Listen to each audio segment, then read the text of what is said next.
আজাজিল ফেরেশতা শয়তান, সে সিজদা করে নাই কয়টা? একটু জোরে বলেন না ভাই। সিজদা হবো না করে দে, আরো জোরে হবো, উগ্গ হারে না করে দে। আল্লাহ রে না আল্লাহ সৃষ্টি রে? হারে ওয়া আল্লাহ সৃষ্টি রে। তথা আদম আলাইহিস সালামকে একটা সিজদা করে নাই, শুধু একটা। এর অপরাধে কিয়ামত পর্যন্ত লানত প্রাপ্ত মলউন মরদুদ, যাকে জান্নাত থেকে বের করে দেওয়া হয়েছে, যার নাম শুনলেই আমরা আস্তাগফিরুল্লাহ রাব্বি মিন কুল্লি যামবি ওয়া আতুবু ইলাইহি। ঠিক কিনা কথা বলেন? তাহলে আমরা প্রতিদিন যে 5 ওয়াক্ত নামাজে ফরজ কয় রাকাত জানেন? 17 রাকাত। 17 দুগুণ সিজদা কয়টা?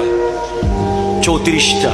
কাকে? আল্লাহর বান্দাকে, আল্লাহর সৃষ্টিকে, কোন নবীকে, কোন ওলিকে, কোন নেতাকে? কাকে? তাহলে আল্লাহর একজন নবীকে একটা সিজদা না করার অপরাধ যদি শাস্তি এরকম হয়, প্রতিদিন যে আল্লাহকে সিজদা করতেছি না, ফরজ সিজদা ইচ্ছে করে করে। আমি একটু আগে মাহফিলে বলে এসেছি আপনাদের পাশে, আমি আর আপনি সামান্য সামান্য বিষয়ে নামাজ বাদ দিই। মিটিং চলের, আচ্ছা নামাজ শেষ।